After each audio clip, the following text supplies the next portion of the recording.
그 값을 하느냐? 네, 저는 충분히 값을 한다고 생각을 합니다. 뒷차량이 어디 있는지 잘 모르겠어요. 가솔린 아닌가 싶을 정도로 진짜 잘 치고 나갑니다. GLE 400D 쿠페의 뒷좌석에 제가 앉아봤어요. 여러 말들이 많더라고요. 저도 한번 느껴보려고 타봤습니다. 이 넥레스트에 대한 얘기가 되게 많아요. 한번 볼게요. 제 키가 173 정도 되는데요. 제 머리가 딱 요 넥레스트 딱 여기 위에 튀어나온 부분 여기에 딱 걸치거든요. 그래서 처음에 나쁘지 않은데 싶다가도 이게 오래 타면 불편하겠네. 이게 왜 이렇게 했을까요? 넥레스트가 불편해요. 근데 이거 말고는 지금 되게 넓어요. 쿠페 차량 치고 공간이 되게 넓고, 뭐 제가 키가 크지 않아서 그런 걸 수도 있지만 뭐 레그룸 충분하고요. 가운데 한번 앉아볼까요? 가운데 앉아보면 탈 일이 거의 없겠지만 이게 넥레스트가 그냥 없는 올라오겠지? 하여튼 네, 가운데는 여러분 타지 마세요. 진짜 좁고요, 진짜 불편하네요. 이거는 물론 정원이 5인이라고 하지만 이거는 5인 탈 일은 정말 지양하시는 게, 이제 좀 등치 작으신 분들 잠깐 타실 거면 모를까, 네, 뭐 불편하겠네요. 네, 말도 많고 탈도 많은 이유가 있었습니다. 네, 뒤에는 글쎄요, 뭐 아기가 있으신 분들 뭐 카시트 해놓고 앉히는 거는 뭐 충분히 커서 괜찮을 것 같은데, 제가 애가 없어서 잘 모르겠지만 뭐 공간적으로는 부족함이 없으나, 네, 오래 타기 장거리를 뒤에 누군가를 뭐 부모님을 태우시고 가신다고 하면은 조금 불편할 수 있을 것 같습니다. 충분히 감안하시고 이 차 구입을 생각해 보시는 게 좋을 것 같네요. 앞에만 타실 거면 상관없겠죠. 저 같은 경우는 뒷자리 버리고 타는 편이라, 네, 뭐 저한테는 문제 없는 차라고 볼 수 있을 것 같습니다. 드디어 GLE 400D 쿠페 신형 차량에 운전석에 탑승을 해봤습니다. 물론 어젯밤에 좀 시승을 제가 주행을 해봤는데요. 일단 여기 딱 앉아서 느껴지는 몇 가지가 있어요. 일단 요 스크린이 일체형이 됐습니다. 와, 너무 이뻐요. 그리고 너무 잘 보입니다. 운전석과 이제 중앙에 있는 센터페시아에 있는 이 스크린이 일체형이 되면서 그냥 디지털 계기판이지만 일체형이 된 것만으로도 너무 이쁘고요. 제가 이제 BMW를 타다 보니까 이렇게 스크린이 분할되어 있는 것만 좀 익숙한 편인데 요게 이쁘네요. 그리고 요게 터치 스크린이 너무 잘 돼요. 이게 굉장히 편합니다. 굉장히 편해서 이렇게 클릭도 되고, 네, 가끔 이제 저는 이걸로 돌리면서 하다가 답답할 때 있거든요. 근데 요즘은 터치가 다 되니까 좋고요. 그리고 얘는 이 트랙패드, 이거 특히 저처럼 맥북 쓰시는 분들 너무 좋아하실 것 같습니다. 이걸로 터치가 돼요. 그리고 이 위치가 너무 좋습니다. 여기 핸들부터 시작해서요, 여기 이 서스펜션 위아래 내리는 거 버튼도 여기 있고, 이 디지털 계기판이 여기 있으면서 손이 정말 가기 편한 자리에 놨다라고 평가하고 싶습니다. 네, 그리고 이제 핸들에 여기 웬만하면 여기 벤츠 같은 경우에 진짜 여기에서 웬만한 걸 통제를 다 할 수 있잖아요.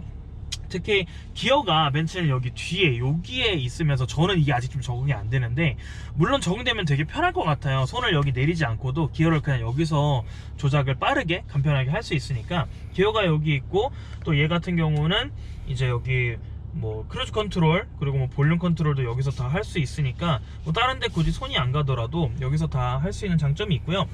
또 벤츠는 또 여기 옆에 이거 아니겠습니까? 네, 컨트롤이 여기서 다 됩니다. 뭐 열선, 통풍, 그리고 이 시트 조절하는 거, 그리고 여기 부메스터 스피커가 들어갑니다. 이 차 같은 경우는 AMG 라인인데 부메스터 서라운드 시스템이 들어가요. 근데 이 부메스터 서라운드 시스템이 모든 AMG 라인에 들어가는 건 아니거든요. 하지만 이 차량엔 들어가는데, 물론 부메스터의 음질에 대한 주관은 여러분마다 다 다르시니까 저는 개인적으로 조금 아쉽다라고 평가하고 싶지만, 물론 좋은 스피커이고요. 네, 어쨌든 디자인 자체, 전체적인 디자인으로서는요, 이 벤츠의 이 럭셔리한 센터페시아, 이 그림이 그냥 너무 좋습니다. 그냥 여기 앉은 자체가 너무 편하고요. 시트도 편하고, 이 차량 같은 경우에 기본 시트로 레드랑 블랙 투톤이 들어가면서 너무 이쁜 차량이라서요. 전체적인 내부 디자인, 이 운전자에게 주는 이 만족감, 이 승차감이 정말 기본적으로 좋네요. 제가 어저께 야간 주행 그리고 고속도로 주행을 좀 해봤고, 오늘은 아침부터 좀 비가 와서 좀 안전 주행을 하면서 빗속에서 주행을 해보면서 주행에 대한 평가도 조금 해보도록 하겠습니다. 한 가지 중요한 거, 이 HUD가, 헤드업 디스플레이가 엄청 커졌어요. 진짜 잘 보이네요. 이 중앙에 키로수 이따만하게 보이고, 그 앞에 로고 이따만한 것처럼요 진짜 크게 보이고, 오른쪽 하단에 노래 틀어놓으시면 노래 제목 뜨고요. 그리고 왼쪽에 핸드폰 이 배터리랑 또 터지는 그 강도가 이렇게 나오는데, HUD가 진짜 좋아졌습니다. 너무 잘 보이네요. 옛날에는 BMW가 이 HUD로 벤츠를 조금 누르는 느낌이 있었는데 지금은 아닌 것 같네요. 네, BMW 긴장해야 될 것 같습니다. 이제 한번 출발해 보면서 주행에 대한 얘기를 조금 해보도록 하겠습니다. 네, 주행을 좀 출발을 해 봤습니다. 일단 초반에 되게 잘 나가요. 좀 놀라울 정도로 잘 나갑니다. SUV잖아요. 또 이 차량이 무겁거든요. 2.5톤 정도 되는 정말 무거운 차량임에도 불구하고 스무스하게 되게 잘 나갑니다. 이게 스무스함은 벤츠의 워낙 강점이니까 이제 알고 있었는데 잘 나가네요. 초반부터. 네, 이 차량이 이제 3.0 디젤이고 직렬 6기통이 들어간 게 좀 이제 핫했죠. 이 6기통이 좀 저도 어저께 고속도로 주행하면서 느껴봤는데 진짜 잘 나갑니다. 이거는 주행만 봤을 때는 SUV 같지가 않아요. 진짜 잘 나갑니다. 치고 나가는 거 초반부터 시작해서 디젤의 장점과 가솔린 아닌가 싶을 정도로 진짜 잘 치고 나갑니다. 그리고 또 많은 유튜버 분들께서도 얘기하셨는데 저도 너무 동의하는 부분이 뭐냐면, 디젤이잖아요. 시동 틀었을 때 바깥에서 소음도 그렇게 크지 않은 편인데 이 문 딱 닫는 순간 그냥 안 들려요. 그냥 뭐 가솔린차 하이브리드라고 생각해도 거의 믿을 만할 정도로. 근데 그게 어디서 증거가 딱 나오냐면, 이 핸들 딱 잡았을 때 진동이 아예 없다고 하면 거짓말이지만 이거는 저처럼 막 그렇게 예민하지 않으면은요 진동이 이 핸들에서 거의 안 느껴집니다. 디젤차 같지가 않아요. 그래서 이 가속력, 6기통의 이 파워는 이 차량을 재밌게 운전하는데 전혀 부족함이 없는 차량이라고 생각이 듭니다. 비가 오고 또 막히는 서울의 올림픽대로입니다. 네, 근데 뭐 워낙 차가 편해서요, 뭐 이렇게 막히고 해도 승차감이 워낙 좋으니까 괜찮을 것 같은데, 서울에서 사실 뭐 운전하면 뭐 늘 있는 일이니까 익숙해져야 될 부분인데, 지금 제가 이제 와이퍼를 켰거든요. 제가 어저께도 이걸 느꼈는데 와이퍼가 이상해요. 근데 이 와이퍼가, 이거 새 차거든요. 이게 와이퍼 문제가 절대로 아닙니다. 근데 잠시만요. 이게 와이퍼 좀 세게 틀어볼게요. 와이퍼 박자 리듬감도 조금 그렇고 소리가 생각보다 좀 크게 나네요. 이게 벤츠 이 GL 차량의 문제인가요? 이게 저뿐만이 아니고 다른 분들도 이 얘기를 조금 하시던데, 네, 와이퍼의 움직임이 조금 거슬립니다. 약간 버스처럼 움직이는 것 같아요. 차가 커서 그렇다라고 생각이 될 수도 있겠지만, 뭐 X6, 뭐 Q8 경쟁 차량과 비교해 봤을 때 와이퍼의 움직임이 그렇게 마음에 들진 않네요. 지금 속도를 50에서 조금 더 늘려서 이제 가보고 있는데, 그냥 이거는 SUV라서 이게 차체가 높잖아요. 일단 시야 개방감이 너무 좋아서 운전하기가 되게 편한데, 세단보다 뭐 더 잘 나갔으면 잘 나갔지 못 나가지 않기 때문에 지금 상당히 편안한 주행을 보여주고 있고요. 불편한 점을 얘기하자면 이 차량이 되게 넓잖아요. 그래서 차선 맞추기가 조금 힘드실 수 있을 것 같아요. 조금 신경을 써주셔야 할 부분이라고 생각이 드는데, 물론 차선 이탈 방지 어시스턴트 그런 시스템은 너무 잘 들어가 있어서요 도움받을 수 있는 게 많습니다. 물론 후방 감지 시스템이라든지 뭐 이런 안전 시스템은 너무 잘 돼 있어서 도움을 받으실 수 있는 게 많은데요, 제가 이제 운전을 지금 시내 주행을 하면서 더 느끼는 게 뭐냐면, 제일 큰 문제는 이 차량에 이 운전석 쪽 사이드 미러입니다. 요게 광각이 아니에요. 그래서 제가 지금 우측으로 차선 변경을 할 때는 전혀 문제가 없거든요. 되게 잘 보여요. 그냥 우측 변경할 때 그냥 평소대로 하시면 됩니다. 그런데 문제는 좌측으로 차선 변경을 할 때예요. 이게 광각이 아니어서요, 차가 뒷차량이 어디 있는지 잘 모르겠어요. 진짜 약간 무서울 정도로, 제가 운전병 출신의 운전 경력이 지금 꽤 되는데도 이거는 좀 조심하셔야 될 것 같습니다. 제가 어저께 주차할 때 이걸 처음 느껴봤는데, 주차도 물론 이 서라운드 뷰가 있긴 하지만 이제 저처럼 웬만하면 카메라 보지 않고 그냥 주차를 하시는 분들한테는 요거 사이드 미러 그냥 순정 믿고 주차하시거나 차선 변경 하실 때 진짜 조심하셔야 될 것 같아요. 이게 차가 너무 가까이 보이네요. 지금 이 룸미러로 보는 뒷차량과 사이드 미러로 보는 뒷차량의 거리감이 너무 차이가 큽니다. 그래서 이 부분은 왜 이렇게 했을까요? 네, 이 부분은 진짜 좀 조심하셔야 될 것 같아요. 좀 큰 단점이네요. 네, 근데 다시 주행으로 돌아와서, 네, 비가 오면도 불구하고 이 차량은 뭐 무게도 있고 기통, 마력 다 튼튼한 차이기 때문에 뭐 전혀 지장이 없습니다. 근데 이 차량이 무게감도 있지만 진짜 잘 나간다고 말씀을 드렸잖아요. 제가 어저께 고속도로 밟아보면서 느낀 건데요, 이 차량이 물론 제가 제로백을 쏴보진 않았는데 제로백이 5.7초라고 하더라고요. 아니, 이 큰 SUV가 제로백이 5.7초요? 진짜 어마무시한 거죠. 진짜 빠른 겁니다.